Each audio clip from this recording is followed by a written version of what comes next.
Hello, and welcome back to the third episode of season 2 of the Texas Private School Podcast. As always, I'm one third of your hosting crew, Wes Tolleson. I, as always, am joined by Walker Lott and Ryan Schroeder. Ryan, I'll start with you first in Stillwater. How's your week been? What'd you think of the high school football we had? High school football was good. I need y'all to start sending me more links, bro. I sit on my couch Friday nights, try to watch these games. I need more links to games, and I need people's live streams to work. Let me say that right now. So if you know who's running your live stream, tell them they got to get it on par because Ryan Schroeder from Stillwater, Oklahoma is watching. All right. Anyways, no, it was a good week of football. I'm really glad I got to see a lot of guys improve. Obviously, a lot more that we get to talk about this week, just because we've seen some teams play twice now. So it's going to be even better. Each week by week, we'll be able to learn more about each team and how they play. So good week of football. 100% agree. Walker, what was your perspective on this last week of high school football? You know, there was a lot of good games. I mean, I just think from top to bottom, like, a lot of out of district, a lot of different division type games, seeing who, like we said last week, seeing who can beat who and where is the kind of the rankings among these teams right now for these first couple of weeks of who's just the best in private school and also just the best in each division. So, yeah, no, that's the thing. We're only 2 weeks in.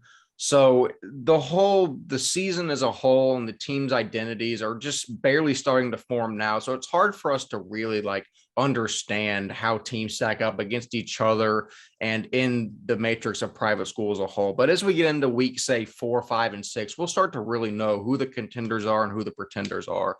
So it'll be interesting to see how that all forms. But that will lead us into our first segment of the week. We're going to recap our last week's picks. Ryan is still in the lead out of everyone. Ryan went 13-3 last week and is 22-5 on the year. I'm going to have to make a serious comeback to get up there, but we'll work on it. Walker also went 13-3. He is 21-6, right on Ryan's heels. I went 11-5. I am 19-8. I'm currently working on my picks. I've started picking way too many upsets. I'm trying to get too cute with it. I'll fix that. One thing I will say, I'm not betting against Chris Hogan anymore. I bet against Cypress Christian twice. They proved me wrong twice. I have Cypress Christian dads tripping me on Twitter. I'll stop doing it. But I did mention if it means y'all continue to win, I'll continue to pick against y'all just if it makes Cypress Christian happy. But real quick here, Walker, I'll start with you. What do you think of how our pick records have turned out so far, and how do you anticipate this race ending up at the end of the season? Well, even though Ryan said last week that he'll end up on top, that's just not going to be the case. I'm coming for that top spot slowly and surely, and I just think, I'm going to come up on top. Ryan, I think will be, it'll be close, but I don't know. I think I'll reign supreme. And then Wes, I hope the best for you, man. We're working on it. Ryan, would you like to offer up a rebuttal at this time? Yeah, man. It's great to be in first. Honestly, I'm just going to stay here for all I need to be. No one's going to catch me. But no, I'm not even going to say that. In all honesty, it's what we say every single time. If our records mean anything, it just means that we know a lot about, Texas private school sports. And I think it's what people need to realize at this point is, sometimes we know what we're talking about. Sometimes we know just a thing or two about these teams. We've seen them play for a while. We know a lot of these guys. I'm the least informed and I'm literally the best picker at this point. So if that tells you anything, just know that. But yeah, that's all I got to say. Trust us. We know a thing or two. Walker and Ryan know a thing or two. I'm currently barely. Bro. I'm figuring it out. We'll work on it as the season goes on. But to not spend too much time there, we're now going to move into our players of the week from last week. And to start, we have offensive Texas Private School Podcast Player of the Week, Zamari Bruce, who is a 22 wide receiver from Spring Prasadi. He had 13 receptions for 261 yards and 5 touchdowns in a win versus Chris O'Ray Jesuit. And Walker, you know a lot more about this kid than we do. So I'm going to let you tell us a little bit about how good this kid is and how under the radar he's flown so far. I'll still say it. I don't know if he is the top wide receiver in private school, but he's up there. And like, I don't know. I would have to kind of like really think about it for a bit to figure it out, what ranking he is, but he's up there for sure. I mean, I know we posted about it, and I just think this kid is the real deal. If you haven't, go and check her podcast Twitter, and they have when I went up to watch Fort Bend Christian, I went and watched this kid play. And I think I talked to some of the kids from Second Baptist, and I was like, who is this kid? And he just, because that's how he, like you just walk out there and that's the first guy you see. That's that type of player he is. He stands at like 6'4", 180, and he said he's running around a 4'4", 940. That's how athletic this kid is. He's excels on the track as well as the football field. I mean, overall, just superb athlete. And there's a video I got of him just mossing like 2 dudes at this camp. So go at this 7-on-7 thing. So go pull that up. I'll have it on the screen, as well as his clips from this past week where we won. I just think that kid is just a athletic freak. And no offense to Frassity, if he was at a different high school in Houston, public or private, I think he would be getting a lot more attention. But he should be getting attention. And that is one of the reasons I think this kid is just so good. And yeah, I mean, the kid's insane. That's just straight up how he is. Watch the film. Those guys did not even deserve to be really on the field with him. I mean, that's how good of an athlete that kid is. So for whenever Zamari Bruce blows up, you heard it here first from Walker Lott in the Texas Private School podcast. The dude is a stud. Ryan, your thoughts on Zamari's performance last week?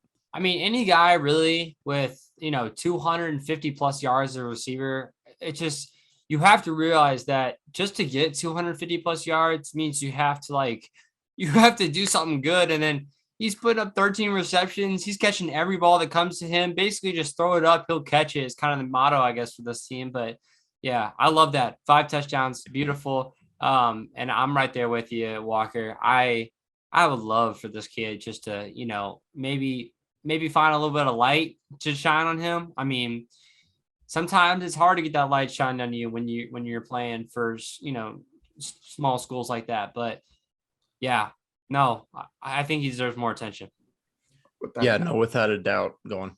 No, without a doubt. I was just going to agree with you on that. It's just, I mean, the kid you need to go blow up this guy's Twitter first. Like, he only has 74 followers on Twitter. Blow this kid up. I'll have his link in there. This kid this guy needs to be seen. I know he's already getting looked at a little bit, and I talked to him about it, but I want this kid to blow up because he is so underrated in this state. So. Yeah, no, 100%. Shout out Zamari Bruce. Incredible performance. I'm sure this probably won't be the last time we mention him on this podcast. But now we look at, for the defensive Texas Private School Podcast Player of the Week, we see Brodie Dixon, class of 22, Midland Christian linebacker. Man posted 17 tackles, 3 tackles for loss, a sack, a forced fumble, and a pass breakup versus El Paso Franklin, which is UIL 6A, which is a game that Midland won. But obviously, this was just a monstrous effort. I mean, 17 tackles alone in the stat line is just kind of crazy to see. So, Walker, I'll start with you first again. What did you see from Brodie Dixon's stat line here? I mean, it's just dominant. That's really what it is. 17 total tackles, 3 tackles for loss, like you said. And then that's just good enough in itself as a linebacker. But then you add on a sack, a forced fumble, and also a pass breakup. That means he's not just going in, that front 7. He's also being able to do that in coverage as well. And I think that just shows how much of a great athlete he is for that, Midland Christian defense, but as well as just a great player for that team as well. Yeah, 100%. It'll be really interesting to see how Brodie Dixon as a player fits into this Midland Christian team that might be a dark horse for a state title contender in TAPS D1. Only time will tell with that. But Ryan, Brodie Dixon, 17 tackles, your thoughts? Yeah, and I voted for him as well. So he was my pick. I just think it's very impressive. 17 tackles is about just as impressive as 13 receptions, in my opinion. It takes just as much work to do both of those, and especially when Midland Christian was playing, a 6A UIL team, I think that speaks for itself. No, 100%. I think both these guys were incredibly deserving of the accolades they had this week. And like I said with Zamari Bruce, this probably won't be the last time we mention Brodie Dixon either here. I think he'll play a vital role on that Midland Christian team as we move deeper and deeper into the season. But now that we have the appetizers out of the way, let's get into the meat and the potatoes of this week's episode. We're going to start by talking about last week's matchups and the games that stood out to us, starting with a game that honestly kind of surprised me, Dallas Christian versus Houston St. Pius. And I don't say surprised me because Dallas Christian won. I guess that, like I said about 16 times, I hitched my wagon to DC again this year. I swear I'll stop saying hitch my wagon. I'll find another analogy. But it was more the margin of victory that really stood out to me here. I did not expect DC to hold St. Pius to 6 points. And here's the kicker, 82 yards of total offense. I'll stop talking here in a second, but DC has always had pretty dominant defenses. The thing is, Pius usually has really explosive offenses. And for DC to hold them to yet again 82 yards, that's an impressive feat in itself. I will see firsthand how explosive this Pius offense is this week when I cover their game. But as of now, I'm going to assume that it's still just really, really explosive. But Walker, I'll turn to you first. We said we're going to use DC as a measuring stick for almost every other team in TAPS. What did you think about this game and that claim? I mean, I think that, like, if you don't see how good this Dallas Christian team is this year, you can't, they're the real deal this year. They always have been, so don't get me wrong on that. But this might be the first year you're like, oh snap! Like they can't like you said last week, Wes. You know they're coming back for a vengeance from last year's state championship loss, and they're coming for it all. And I said last week, hey, they beat a D1 team last week, and they just beat another D1 team this week, and they're just racking up those great wins to start off the year.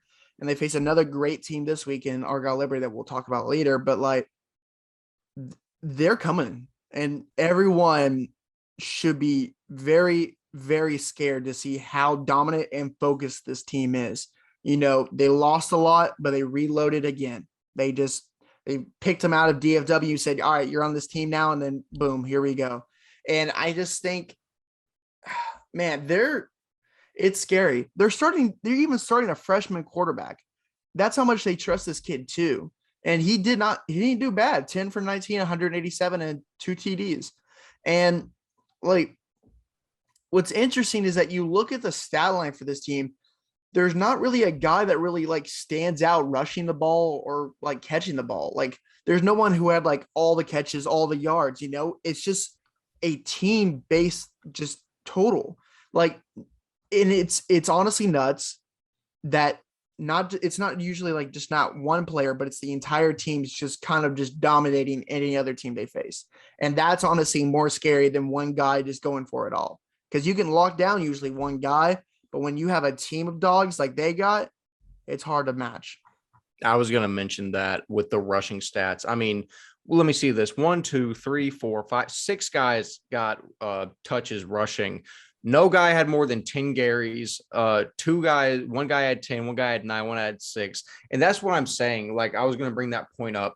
Seeing that many people that are that capable of handling the football is honestly a lot scarier than just one guy that can do it. For all the points you mentioned, you can lock down one guy. A lot harder to lock down 6 or 7. And also to the point of Luke Carney, the freshman. It looks like they kept him, they still got a little bit of a leash on him. It's only his second game, went 10 for 19, a solid performance.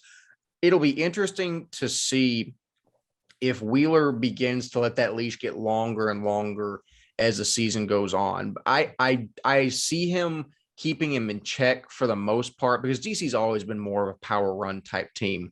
But again, all that's just speculation. We'll know more once we get a bigger sample size. Ryan, what do you have for us for DC versus Pius? See, I'm trying to look at both sides here, but I'm looking at DC first. Do y'all realize that everybody that ran the ball in this game was all seniors, and then Carney took a couple runs himself. Carney was actually the one with 9 carries, by the way. So only one back got 10 carries. Carney ended up taking 9 himself, which I guess some of those are sacks. So they count carries the sacks. But 9 carries, 20 yards. And they're all seniors. And then his receivers are almost all seniors, with one sophomore being William Nettles. I think what you have to realize is that however this team is basically all seniors on the offensive side, Luke Carney is running this team as a freshman. That is so impressive, to be the leader of your team in a quarterback position when everyone else around you is 2 to 3 years older than you, right? That's insanely impressive to do. And I have the utmost respect for Luke Carney, and I hope he keeps playing well. You cannot get bogged down by the one interception. He played well. He had 187 yards. He had 2 touchdowns. I'm a big fan of him, and I want to keep seeing him play well. On the other side of the ball, St. Pius, I hate this. Like, this is just like not a good display of how good of a team they are. And I would like to think that something just didn't click, because it doesn't seem like this is the team to only have he said 82 offensive yards. I mean, that's not like this team. And I think we have to realize that there's not a lot of instances where St. Pius will ever play like this. So I hope they get a bounce back from this. I hope they end up playing well in their next game of the year, because they got a pity running touchdown in the fourth quarter. Fourth quarter is what it says. And they didn't even make the extra point. So that's all I got to say. The thing that didn't click for St. Pius was called Dallas Christian. Dallas Christian is why Houston St. Pius didn't click. I think. Oh yeah. I honestly, in all seriousness, I think this is a lot less of an indication of St. Pius being a below average team as it is DC just being that dadgum good this year. I'm serious. Like, I'm not messing around. I know a lot of people involved with Dallas Christian. This team will be special for them. I know I'm beating a dead horse at this point, but I'll leave you with that. Just keep an eye on them. It's going to be a crazy season. Transitioning, we now look at Cypress Christian versus Shiner St. Paul, a game that I bet pretty heavily on St. Paul, and I watched it into the fourth quarter, and St. Paul clearly did not win. They made a little bit of a comeback at the end, which got my hopes up. However, they took an L to Cypress Christian 40-30. Like you wrote, Walker, Cypress is the team to beat in D3. I mean, they're making that clear. I think Grace Prep will make it interesting, but that's for further discussion down the line. I really got to stop betting against Chris Hogan, man. Like I mentioned, I mean, Cypress Christian's that good. Walker, I'll let you dive a little bit deeper into the meat of the game itself, but just what went on here and what gave Cypress the edge over Shiner St. Paul? I want to say first, Cypress Christian, we have found out is legit now, right? Straight up. That's pretty much what they've proved the first 2 weeks, and they're going to keep proving it. But I want to give credit to Shiner St. Paul. The D4 powerhouse that it always is, like, they came to play and they played really, really well. They only lost 10 to a good Division III team. So that's D3 to D4, 2 teams that are that, very much smaller probably than the Division III team, and they came to play. Even Zach Johnson still got his, with 36 carries, 36 for a running back that's a lot of carries. And he got 168 yards and 2 TDs. And they had other guys, who also got carries, and, Noah Bechter, who had 93 yards, and also Sean Humes at 45. So, I mean, they had guys to run the ball. And it was really, really interesting to see the battle of the trenches, basically, of these two just run heavy teams going just right at each other. And the bigger team came out on top. And I think it shows for the Division IV playoff run that, Shiner St. Paul is going to be right back there again this year. And Cypress Christian, again, is the team to beat in Division III, which is weird to say, but yeah. No, I completely agree. I know I said I was disappointed in Shiner for letting me down here because I rode pretty hard for them. In all reality, I'm not. This is what they needed to do, in my opinion, in this game to show that they're ready. Because not only is this a team, like you mentioned, a classification ahead of them, this is a team that is probably the best team in the classification ahead of them. So if Shiner can compete with the best team in D3, theoretically, which, remind you, I'm not saying practically, but theoretically, they should be able to beat anyone in D4. Yet again, we'll only see as time goes on if that is true. Ryan, Cypress Christian, Shiner, St. Paul, your thoughts?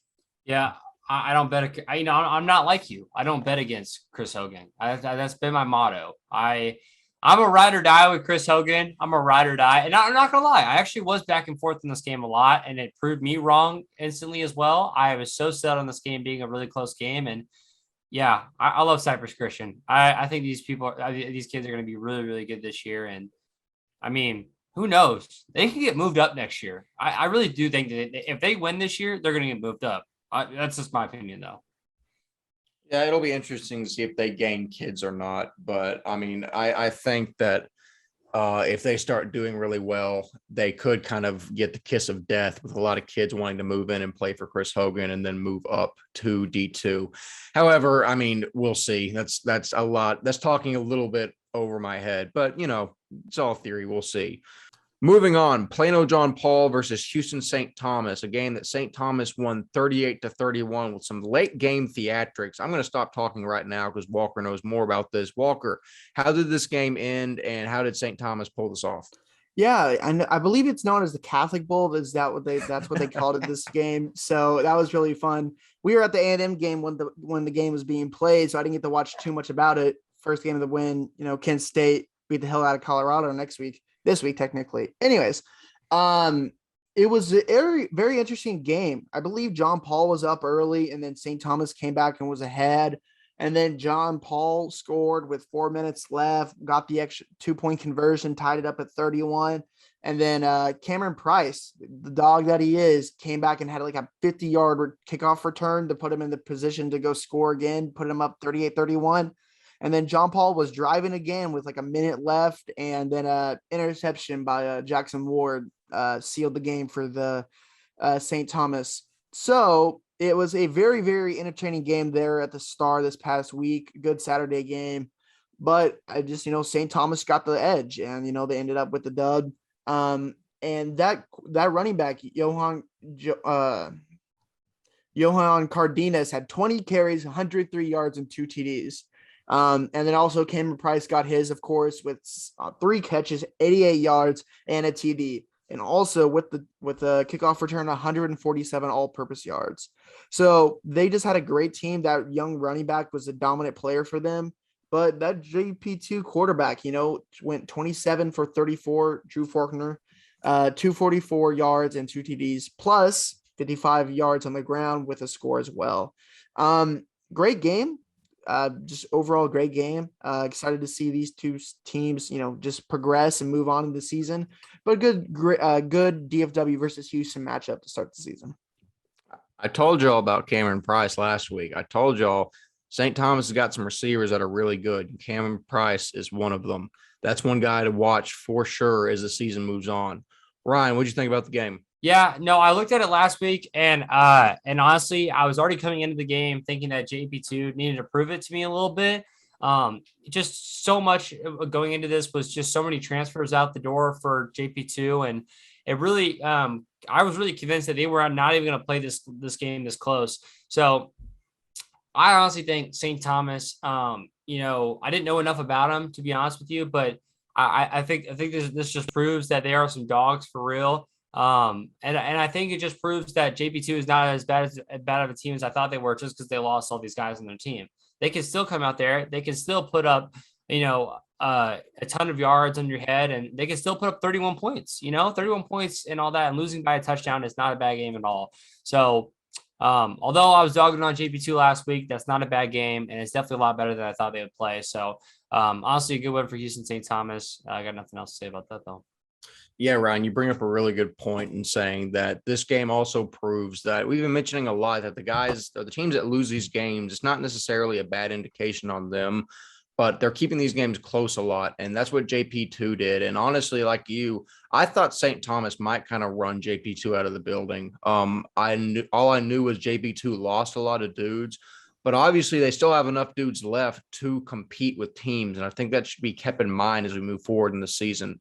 But that's all we have for JP2 St. Thomas. And now into a game that I rarely like to say I told you so, but I told you so. Coram Do you Deo. have the right to say that? Do you have the right to say I told you so? Yeah, man. I don't. I'm pretty sure that. No. Let me We all rephrase. pick. We all That's pick. that's the collective I. That's the Yeah. collective Oh, I. okay. I'm not saying it's only my pick. No, that Cypress Christian was real good. That was a real good pick. That's dead and gone. Okay. No, I don't have any comeback for that. Cypress Christian has railed me twice. However, let me rephrase. We told you so. Texas Private School Podcast told you so. Coram Deo Grace Prep, a game that Grace Prep won very handily, 42-19. Like Walker's notes say, we all saw it coming. I mentioned Grace Prep quarterback Talton, 9 for 15, 227, 3 touchdowns, another 64 yards on the ground. Like I mentioned, that dude's a dog. I know we've hyped up Cypress Christian a lot in D3. Grace Prep, I think, will make a run at D3, the D3 title as well. I think that'll be a lot better game than people expect with Cypress. I think, like I mentioned, Grace Prep traditionally is classified as more of a basketball school. As I mentioned, it's not the case anymore. They're really good at football now as well. Walker, give us the breakdown on how this game went and how Grace Prep ended up running Coram Deo off the field. I mean, I think it was just, I got to watch. I didn't have a game to go cover on Friday night. So I think I had Bishop Lynch versus Forward Christian, this game on, and then another game, South Christian versus Country Day on. So I had like 3 games open on my computer. So I was just trying to watch them all. And I just, Grace Prep was the better team. I mean, that's kind of just the way to say it. Running the ball, they were better. They had Alex St. Julian had 11 rushes, 114 yards and a TD. And then the transfer, I believe, from Cedar Hill Trinity Christian, Caleb Mathis, the 23 athlete, had 5 catches, 118 yards and 2 TDs. So with him and Caden LaHoo on the outside, that's going to be scary for any Division III team. But I want to say, the guy who I hyped up a lot, John Raybook, he got his last night of that game against 18 rushes, 105 yards rushing and a TD. So don't get me wrong. They got dudes, and I'm excited to see him go, but Grace Prep was just a better team. And like I said last week, Coram Deo is still trying to figure out how to recover from having to move up from Division III to Division II. So that process takes a while to do, but in the end, I hopefully think with a coach like they have over there, I think they'll get in the right direction like they are now, but it's just going to take time. We will see. It will take time for sure. As we mentioned previously, D2 stacked. There are a lot of really good teams in TAPS Division 2, and it's going to take a while to carve out your place among those teams. We'll see if Coram Deo can do that. But Ryan, blowout of a game. Well, kind of. But what were your thoughts and how that we were all collectively right here? Yeah, no. You're right though. You're totally right in this scenario. It was a blowout. I mean, it was honestly a good representation that Grace Prep is that team. And I think you're right for picking a D3 team over a D2 team. Yes, Coram Deo is a D3 team. Like collectively, they're not there yet. But in all honesty, I just really think that it shows you that how good Tolton is. I mean, he almost put up 300 total yards. He had 3 touchdowns. I'm a big fan of him, and I really am excited to see what Grace Prep can do in D3 this year. Honestly, I really could see them going far, like y'all said. I mean, it makes it almost just more fun to watch, D3 at this point. I mean, there's so many good teams in D3 this year. It is insanely good. Like all the teams that are playing in D3 this year excite me. They probably excite me more than I've ever been excited for D3 football, probably in the entire time I've watched TAPS football. And that's just because D3 football, I mean, it's always been D1, D2. Everyone always watched D1 and D2 when I was in high school. It was always like, oh, yeah, go turn on, DC and then go turn on, Parish and Nolan Catholic. It was always like that. Everyone always wanted to see the top dogs, but tell me right now that it isn't fun to watch D3. I mean, it is. There's so many top dogs in D3, and it makes private school more fun to watch. That's just my complete opinion about it. So go Grace Prep, go Cypress Christian, go Covenant Christian. I love how they're all playing.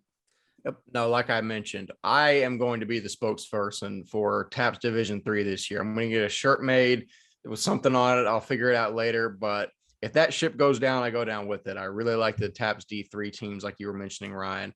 Shout out Grace Prep, friends of the program. Their AD retweeted my tweet and followed me, so they are officially friends of the program, whether they like it or not. But those are the 5 games that we covered from last week. Walker, you've got some other news you want to cover here, so I'm going to let you run through that before we preview our games of the week. Yeah, I one of the just kind of like quick overview of some of the other games this past week that I found interesting. Bishop Lynch versus Fort Worth Christian. Bishop Lynch, the Division I team, came ahead on the back of Isaiah Shemeki. I had him on the podcast for an interview, and I don't remember how you say his last name, so I apologize, man. But he went off 16 carries, 154 yards, and 4 touchdowns. Also, another pick in 3 quarters of game. For him against Fort Worth Christian. Just dominant performance, shows that they got guys over there at Bishop Lynch. Don't get it twisted. But over on the Fort Worth Christian side, Hogan Nelson, I think now is just a gunslinger, man. I think that's how he is. That's how he plays quarterback. You know, if there's any Aggies in the chat, I think Haynes King, like the guy we have here at A&M now, he's just a gunslinger, man. He throws the football, even if it's a tight like hole, you can throw that ball in, even if it's too close. And that's what happens when he has, I believe he had 2 picks on the game. And I believe he had 2 picks on the previous game as well. He just throws the ball. He's a gunslinger. And that works because he went 23 of 46, 283, and 2 touchdowns. So he got the yards. He's 50% completion, and he got the TDs. But it's going to be interesting to see how much that Fort Worth Christian coaching staff pulls him back a little bit. And they're like, hey, a little bit more conservative with the ball. And maybe that will help in the future to not have any costly turnovers. But also a gunslinger's a gunslinger, so you can't hold him back too much. So it's going to be very interesting to see, even, Jacob Tremble, your guy, Ryan, got his a little bit this week too. So they got the weapons like they always do. It's going to be interesting to see how this coaching staff progresses with this offense and kind of just how it goes in the future. So call Hogan Nelson, Jameis Winston, bro. Jameis Winston was the 31 and 31, right? Is that the stat? What it was? So. Yeah, something like that. Yeah. I mean, yeah, and I actually never had a problem with that, to be honest with you. No, I don't really have a problem with that. If you trust your defense enough in order to make stops when you throw picks, I don't have a problem with it. But some college coaches might. So that's all I gotta say. I mean, he's a freshman. You kind of want him to be a little bit like, yeah, go out there and go get the ball a little bit, try to go do those tough choices. And I mean, if they have the defense to do it, it's good. But a defense that gives up 41 points to Bishop Lynch, I don't know if you can trust in that. It's different for different teams. So it's going to be interesting to see. Moving into the next game, the first game under Coach Jason Witten. Coach, that's so weird to say. But head coach Jason Witten got his first win with a win over your Frisco Legacy Eagles, 55-13. There was a video of him getting a Gatorade bath after the game, and I think we'll put that in the video. But, I thought one guy was going to be the quarterback, but I guess they're going to roll with 23 quarterback Steele Ross. I was trying to look into him a little bit before the game, but, he balled out 283 yards, total yards of offense, and 3 TDs. And the Fort Worth Christian transfer, Michael Zarkani, got his, of course, with 7 catches, 183 yards, and a touchdown. It was a game that was supposed to be a win for, Argyle. So I'm not going to say too much about the win, but they got now a true tough task this week. And it's going to be interesting to see how that explosive of an offense can do versus a great Dallas Christian team. That'll be interesting.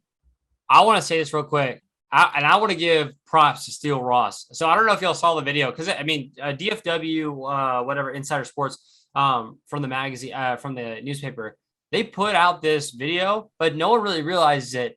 The first snap Steele Ross took as a quarterback, he literally just took the snap and just ran 80 yards down the field and got a touchdown the first play of the game. And I was like, what? And yeah, my brother texted me because he's sideline shooting photos at the game. He goes, Argyle's already up 7-0. He just ran 80 yards down the field in the first play of the game. I'm like, what? What do you mean he just ran 80 yards down the field the first play of the game? But he is that guy. And I also want to give love to another guy on that team. His name's Caden Navarro. A class of 2022, running back, linebacker, also had a touchdown in the game. So big shout out to those guys. Honestly, it was really cool seeing that. And if you haven't seen the video as well, Dak Prescott and Zeke were both at that game as well on my school sideline, which I thought was pretty cool. Not very far away from the training facility for the Dallas Cowboys. So they probably all live around there too, which was pretty cool. But yeah, really cool getting to watch your a previous teammate now go coach high school football in Texas. I got much respect for that Argyle team, and I'm really excited to see what they do. Tough loss for my Eagles, but that's all good. No shame in losing to former NFL player Jason Witten. I gander to say. Yeah, absolutely. And shout out Ross Roby, friend of the program, the recruiting coordinator over there. Always. Oh yeah, I'm still talking. Continuing, the last game I want to talk about is Covenant bouncing back, 35-13 win over Oak Ridge. Christian Willis finally got his 5 catches, 149 yards and a touchdown. And then on the defensive line, the combination of Enal Etta and Nathan Kaja on that defensive line will be scary for any Division III team. They combined, you ready for this? 26 tackles, 7 tackles for loss, and 5 sacks. It's a monster game by the both of them. And, you have Enal Etta, who's going to take a lot of those double teams and stuff, but having a guy like Nathan Kaja on the other side, that's hard for any offensive line to face. So if I'd like to make a comparison to any Aggies watching, it kind of sounds like Myles Garrett and Deshaun Hall on opposite ends of the line. Like, I feel like that's kind of like, obviously Enal is Myles and Nathan is Deshaun, but that's like, that's a really, really problematic situation to deal with if you're an offensive line scheming, especially in D3. Yep. Yeah. Didn't they also have 2 to 3 forced fumbles as well during that game? So that's so scary. That is so utterly scary. I wouldn't want to play against them, if I'm being honest. And I know they have a loss on their schedule, first game of the year, but you know what? That doesn't mean anything. Their defense is insane, and I will stand by that. Glad Christian Wells got his yards though, and his catches. I mean, he deserves it. Yeah, I wouldn't be surprised to see Covenant bounce back really, really quickly and just start to rise up the ranks in their division. But now we get into the fun stuff, the 5 games of the week that we have, starting off with a team that we talk about a lot, Dallas Christian versus a team we just mentioned, Argyle Liberty, which I think has the potential to be one of the games of the week. Before Walker gives context, I'll just say some stuff first. DC has already taken the hammer to 2 TAPS Division I teams and beaten them by a combined 53 points. And it's like that Grim Reaper meme where he's moving from one door to the next. He's about to move on to another one. St. Pius and Bishop Lynch are the 2 doors before, and Argyle Liberty might be the next door. But just before we give context, I'm just going to say what I think. I think Argyle Liberty is the 3rd team to fall here. I genuinely think that DC might be in the top 3 teams in TAPS, regardless of classification. Yeah. And I think Argyle Liberty becomes the 3rd straight Division I team they knock off here. I don't think it'll be by a wide margin. I think they're good, but I think DC wins here. Walker, give us some context as to why what's going to happen is going to happen. I'm not going to give too much context on the Dallas Christian team. You know who's over there, and if you don't, go check out the other episodes and go give us a follow there. But I'll give you a little bit of Liberty. They have the new head coach, Jason Wynn, taking over for Coach Greek over there. And don't get me wrong, Argyle Liberty has always had great players, but they just always have been just a little bit lower than every other team. And so they still got players led by Christian Driver, the Penn State commit, as the head. But, oh my gosh, but on the other side, they still got good players. 22 offensive lineman Caden Taylor, 23 defensive line Devin Strange, 22 linebacker defensive end Logan Mallard, like I mentioned earlier, the 22 wide receiver Michael Zarkani, and a 22 wide receiver DB Elijah Williams. And I could go on down the road. They have like Tristan De La Rosa, who I think is a really good player, Aiden Carpenter, Dominic Taylor on the offensive line, other guys like that. They just got great players on that team. So it's not like head coach Jason Wynn kind of like just fell into a team that didn't really have that good of players.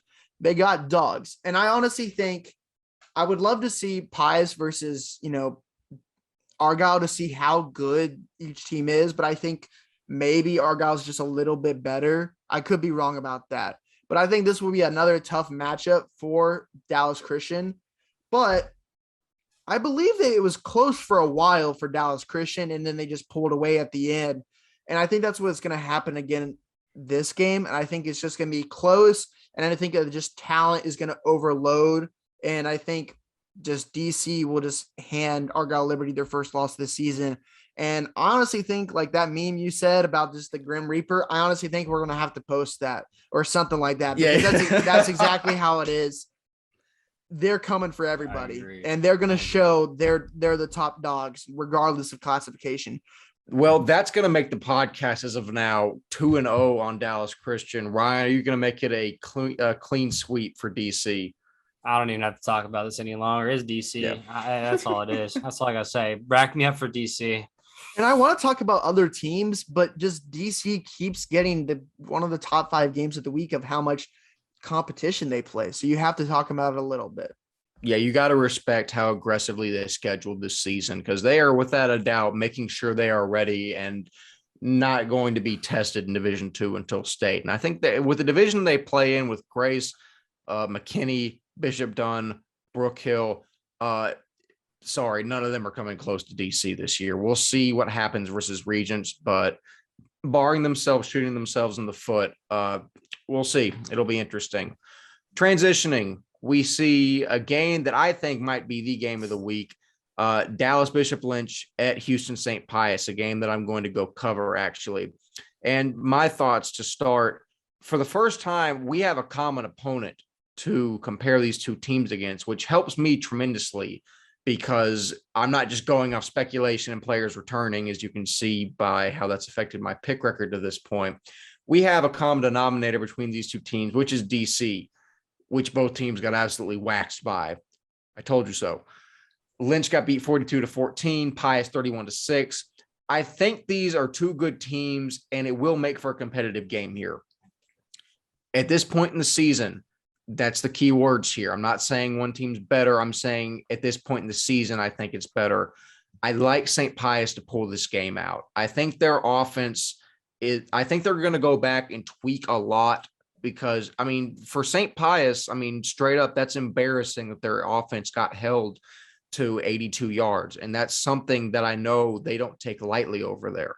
I think they come out and play with their hair on fire against Lynch. I really like them to have a statement game here and begin to turn their season back around. But we will see. Walker, your thoughts on Bishop Lynch at Houston St. Pius on Friday? I want to first, give a little insight into Bishop Lynch. For the past couple of years, I want to say when I was in high school, not that long ago, they were dominant. They made the state championship. They were a great, great team led by a lot of big time players. But over time, kind of like Bishop Dunn as well, the talent slowly faded away. Some of them transferred out or they just graduated and they just lost a lot of talent. So, but they still have players, and it's now led by new head coach Brandon Moats. But he's not new to the school. He's been an assistant there for a very long time, and getting there to talk to him, I really think he is going to put that team in the right direction. I really respect that man as a coach and as just a man in himself. Looking at the players now, we talked about him earlier, but Isaiah Schmecki, the running back for them, I think is a really, really talented back. And I think he's going to be one of the underrated guys at private school, especially Division I. I like 22 wide receiver Ethan Morrison, 22 DB Jeremiah Williams, who's a very, very good track guy as well. And he's going to be very fast over there. I know he was top 3, I believe, in the 100-meter this past track season. So that's a burner on the defensive side of the ball. Also, 22 Webster Walls, I think, is a good player on the defensive line. 22 athlete Drew Newitt. And I really like 23 offensive lineman Zachary Curtis over there. I watched this film for the past couple of weeks. Great, long, athletic tackle over there they have. And I'm really excited to see him go against this great Houston Pius defensive line. Over there, St. Pius, Logan Tanner, Carson Hens, Michael Fight, Nathaniel Lolo, Cale Skinner, Vince Doucette. All those guys are good players. And this is probably a tough game for me to pick. And I really haven't decided this. So I'm thinking about it out loud. And I'm going to go. I don't want to go with you, Wes, just to make it interesting. And I like those guys at Bishop Lynch. And they scored more on DC. So I'm going to punch my ticket with Bishop Lynch and go against you. I could be wrong here because I really like St. Pius and I think they got athletes. But pick. I'm gonna own it. I think Bishop Lynch just has that toughness and that discipline. And I think Coach Moats has them in the right direction. So I love it. Great for content. Well, Ryan, we are 1-1 so far. Who are you going to side with? For your sake, I hope it's Walker because that's the better chance here. Hey, you literally said a second ago that, Walker had to split the table, but I was going to split the table anyways. I got Bishop Lynch, and it's more along the lines of the fact that, and I know you're going to take this loss and it's just going to put you even more in a hole.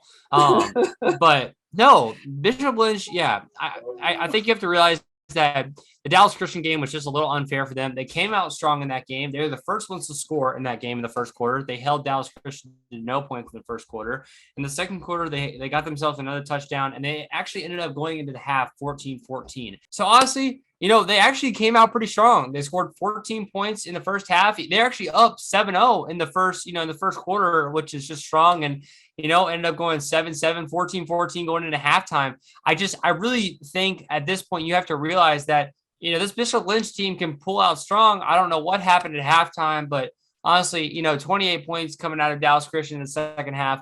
There's really sometimes nothing you can do to stop that. I'm guessing basically they went into the locker room of the Dallas Christian and they were like, y'all got to put the heat on them. And I think that's when it really happened for them. But you know what? I think Bishop Lynch can do it. I think they can come out there and get a win. And they just proved they can do it against a really good Fort Worth Christian team. So, and they what was the final score? 41-21 of that Fort Worth Christian game? Yeah.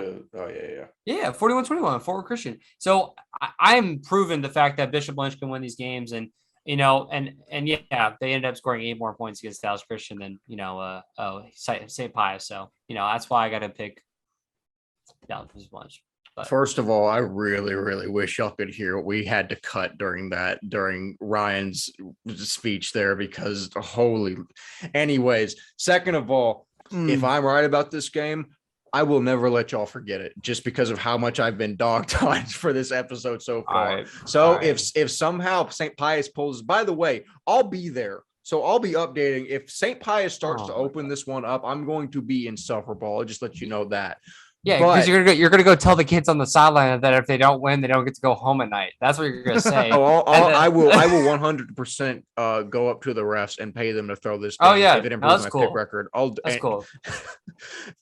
Never mind. If you can't tell I'm joking from that, I don't know what to tell you. Hey, Greg Tepper says to never put money on games. That's all I gotta say. That's all I gotta say. This episode's just devolving into degeneracy. Next game, Houston St. Thomas versus Kinkade. Yet again, we see a terrific. I can't take this seriously anymore. Yes, we see a terrific Houston on Houston matchup here. Really quick, personally, I think the Bell brothers are going to be too tough for St. Thomas to stop. I think Kinkade is going to win this game and march closer and closer towards another attempt as an SBC championship. Walker, your thoughts on St. Thomas Kinkade? All right. So looking into this game a little bit, St. Thomas, Rich McGuire is the head coach, led by Jake Wright, Cameron Price, who we love over here. Thomas Green on the offensive line, the running back, and Cardenas, and also Tegan Spencer on the outside, not outside. They got dudes. They always have dudes. They lost a lot from last year, but Kinkade's also really good. I'm still don't know. I had to cut this because I was like, I have no idea. And St. Thomas beat Kinkade 2 years ago before COVID hit. I kind of want to go against you again, Wes. I was going to say, if I could offer a word of advice, it would be take the team I didn't pick because that's the higher probability of you winning. But you know what? I'm going to trust in you, Wes. I believe in you. That is a bad idea, but go ahead. I'm going to trust in the Bell brothers. They made me look silly week 1 against Second Baptist. So I'm going to go Kinkade here. So Wes, don't fail me, please. I told you to pick against me. So whenever it goes terribly wrong, I warned you. Ryan, are you going to follow down this blind path of destruction with me and Walker, or are you going to pick against us? So we have a lot of locks of the century on this podcast. God, no. And I haven't hit one yet. So let me hit mine real quick. Here we go. Hold on. We got to go one more over. Moral. All right. Robin up in here. The moral lock of the century. Wow. Best believe it. I'm calling it. Kinkade and these Bell brothers are going to do it. And they're going to do it well as well. I got Kinkade by 2 touchdowns. Give it to me. Ooh. So have we hit a mortal lock of the century yet on the show? I lost mine. I hit Cypress last week. Okay, you hit Cypress. So we're 1-1. Ryan, I don't know if I would have, like I said a million times last week, hitched your wagon to a team that I picked, but maybe this is just the flip I need to get going in the right direction. But yeah, I think, I mean, all reason tells me that Kinkade probably should win this. I really like Kinkade here. I mean, just off of reason. I think the Bell brothers are going to be too much to handle, like I already mentioned. I think this is probably a pretty good bet for your mortal lock of the century, but who knows? We'll see. Moving on. I was gonna say real quick, Dylan Bell, follow me on Instagram or on Twitter. My mom is a huge Georgia fan. She went to Georgia back in the day, so yeah, I'm a big Georgia fan. Go Dogs. Anyway, sorry. Yeah, good Dogs. All right, no. Go. So now we're looking at Brazos Christian versus Bay Area Christian. Brazos Christian, friends of the program. I think this game stays close due to Levi Hancock, who is a class of 22 quarterback, defensive lineman, Texas A&M commit at long snapper. I think he might end up making a case for Division IV MVP. However, I think the bigger Bay Area team squeaks out a win in this one. I don't think it's any indication on Brazos Brian Christian as a team. I just think the Bay Area is bigger, and it's going to be a little more difficult for Brazos to beat them here. But again, they're Bay Area's D3, so I mean, it's no big deal for Brian or Brazos to lose here, but we'll see. Walker, your thoughts? You know what, Ryan, you go first, and I'll go last on this one. I'm switching it up on this. All right, that's fine. No, I honestly don't know enough about the old Texas A&M school right down the road. I don't know enough about them, to be honest with you, and I'm just gonna have to follow. That's falling west. Oh my goodness, I'm gonna lose. Bay Area Christian, I guess, is just gonna be my pick. I mean, I don't really know enough about this team enough to talk. Obviously, when there's a guy like Levi Hancock who's listed as a quarterback and a defensive lineman, yet he's going to A&M as a long snapper. That's you got a lot going on there. So it's the most interesting man in the world. Yeah, no, really is. Shout out to Levi Hancock. But no, honestly, I'm gonna go Bay Area Christian. I just think a D3 team beats a D4 team in this case. Walker, you deferring to go last for some reason terrifies me. What do you have for us? This is interesting. You ask why? Why is it interesting? I still don't know. But look, Brian Brazos Christian has the A&M commit, Levi Hancock, who is an absolute stud. If you ever want to go see go check our interview a couple weeks, one of the episodes back when, me and Wes went and sat down with him and Isaac White over there and Coach Hoffmeyer. But they have other guys. Hayden Tiller is an athlete over there. Ryan Burton, Striker Gay, and also Harris Powers are all great athletes over there for Brian Brazos. Bay Area also has really good athletes, led by, the quarterback, also kicker, Adam Atwell, who I think is a stud, Wesley Barnes, Smith Nave, Cade Sink, Ethan Mann, Gannon Phillips, and Ty Cappy, all great players for Bay Area. I wanted to go last because I wanted to really think about this for a second. And you know what? I'm going to go. I think I hate because I love Levi and Brian Brazos, but I think I'm going to go Bay Area on this one. I think they're just a better team overall. And I think in playoffs, they did really good, not really good, but just good last year. And I think they're just going to take that one step forward this next year with a lot of the seniors coming back. So I'm going to take Bay Area on this one. Y'all would go against the team down the street. That's hey, That's what I'm gonna say. Hey, Coach Hoff, whoa. I'm doing y'all a favor by picking against y'all because with logic, Brutal. that means y'all are gonna win now. But I will leave with this note. Safeties with the first name Wesley have tend to been dominant in taps. I'll move on. Wow. That's a good one. That's a good one.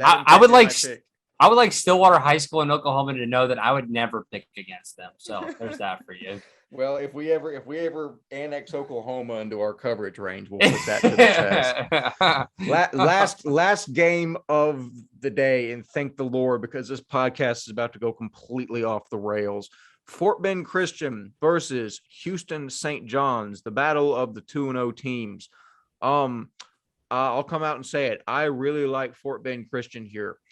Brady Dever and that offense have put up, listen to this, 119 combined points in their first 2 games. I really think they're going to be too powerful for just straight up a middle of the road team, SBC team like St. John's. I really don't think that St. John's has the defensive capabilities to slow down this offense. And I think this game is more going to be about seeing what Fort Bend can do against an SBC team like this. I really think that Brady Dever and this offense really put up some fireworks here. Walker, Fort Bend Christian, Houston St. John's, your thoughts? It was really interesting to look into Houston St. John's a little bit because I didn't know really much about them. And I got to dive deep. I didn't know anything really about them. And I looked into 22 athlete, John Purdue, who is a Brown commit. Him over there is a great player over there.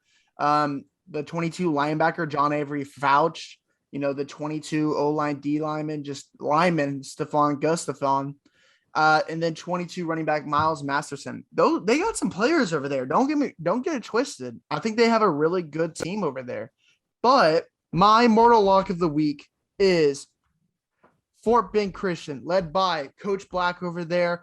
I think Brady Dever and that offense is just too much for St. John's. So I'm going to go Fort Bend Christian here. I'm excited to go watching maybe, hopefully, later in the season. And yeah, give me Fort Bend Christian by, I don't really know, maybe 2 touchdowns. So I like it. I enjoy the theatrics. I like what we started doing here with the Mortal Locks. It's added a lot of flavor. Yeah. I like your pick with Fort Bend Christian. I really, really think there's a good possibility of them pulling that off. Ryan, Fort Bend Christian, Houston St. John's. So here's what I say. Any team that beats Dallas Greenhill 42-0. Ooh. I'm sorry. I just have a lot of hate for a school that costs $32,000 a year to go to. That is so brutal. I don't know. Sorry, that's just my true opinion. But anyways, they got waxed. So yeah, give me a.